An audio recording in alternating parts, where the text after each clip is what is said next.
आंगनवाड़ी के श्री त्रिभुवन दत्त जी सर। जी। माननीय अध्यक्ष जी, आपने प्रदेश में कार्यरत लाखों आंगनबाड़ी कार्यकर्तियों एवं सहायिकाओं के अल्प मानदेय बढ़ाने के प्रश्न पर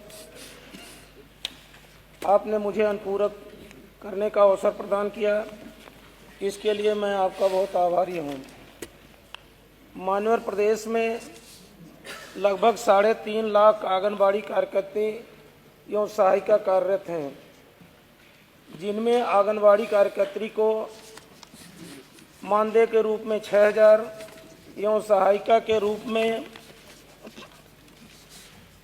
3,000 रुपये मानदेय मिलता है, जिसमें केंद्र सरकार का 4,500 रुपये एवं राज्य सरकार का 1,500 रुपये देय होता है। माननीय आंगनबाड़ी कार्यकर्तियों से सरकार बहुत कार्य लेने का काम करती है, लेकिन कार्य के हिसाब से मानदेय बहुत कम है।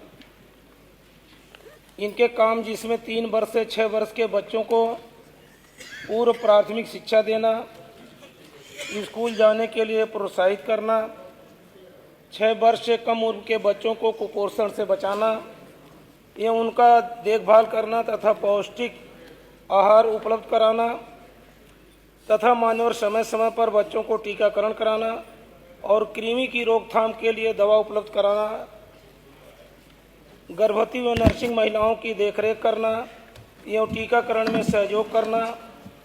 वो उनके काम है, ठीक है, आगे गर्भवती जी मानो वो तो उनके काम निर्धारित हाँ है। पूरा मानो महिलाओं को उनको ये काम करना है।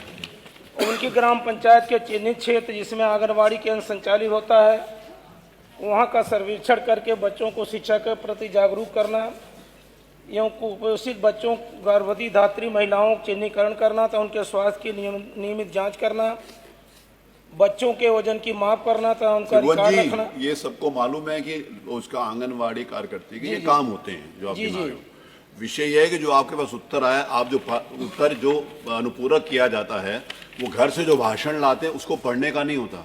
अनुपूरक किया जाता है जो आपके डिवाइस के ऊपर जो उत्तर आता है उसके ऊपर आपको कोई प्रश्न पूछना उसको होता है, उस पर कुछ पूछ लीजिए प्लीज। जी मानो ये तो मालूम ही है कि सबको कि उनके क्या काम है, क्या दायित्व निर्धारित है। आंगनबाड़ी कार्यकर्तियों को बीएलओ का संपूर्ण कार्य कराना, जैसे मतदाता सूची का पुनरीक्षण, अपमार्जन, संशोधन आज जैसे कार्य मानव किए कराए जाते हैं। ठीक है, आप बहुत अच्छे हो। लेकिन मानव उनकी कार्य के हिसाब से उनको मान कार्य मुक्त कर दिया जाता है। मानव मेरा अनुपूरक है, इनको आजीवन सेवा करने का अवसर प्रदान किया जाएगा। यदि नहीं तो इनको कार्य मुक्त जब किया जाएगा तो क्या सरकार पेंशन देने पर विचार करेगी? माननीय मंत्री जी। माननीय मंत्री जी से उत्तर चाहिए। माननीय मंत्री जी। माननीय अध्यक्ष जी, आपका जो सवाल है उसका उत्तर मैं दे रही हूँ कि भारत सरकार की सक्षम आंगनवाड़ी व पोषण 2O गाइडलाइन के अनुसार आंगनवाड़ी कार्यकर्तियों की सेवाएं मानदेय पर आधारित है। वर्तमान में आंगनवाड़ी कार्यकर्तियों के बढ़े हुए मानदेय का भुगतान भारत सरकार के पत्र संख्या 11-36/2016 CDI दिनांक 20/9 हाँ ठीक है, पत्र संख्या हो गया, 2018 आगे बोलिए। पत्र संख्या बताने की जरूरत है, उसमें लिखा हुआ अनुसार इनको अतिरिक्त मानदेय का भुगतान उत्तर प्रदेश शासन भी जो भी शासनादेश है उसके अनुसार किया जा रहा है। धन्यवाद। प्रश्न संख्या 2। ताकि आपके अनुपूरक का जवाब आ गया कि जो आपने कहा वो नहीं है, जो शासनादेश के अनुसार है वही किया जाएगा, उसके अलावा नहीं किया जाएगा। दूसरे अनुपूरक का मानव जवाब नहीं है। दूसरे अनुपूरक का जवाब कि वो जब तक जिंदा है तब तक काम करेंगे, ये तो मेरे ख्याल है पता नहीं इसका। पहले इस तरह की हर आदमी का तय होता है कि 60 साल 62 साल 65 साल 68 साल कि कोई व्यक्ति जब तक जीवित है तब तक काम करेगा। ये तो अनुपूरक बनता भी नहीं है और अनुपूरक है भी नहीं। ये तो अगर कार्य मुक्त कर दिया जाता है तो मानो क्या 62 साल की उम्र के बाद उनको पेंशन वो परमानेंट एम्प्लॉय नहीं है, इसलिए उनके साथ वो नहीं है।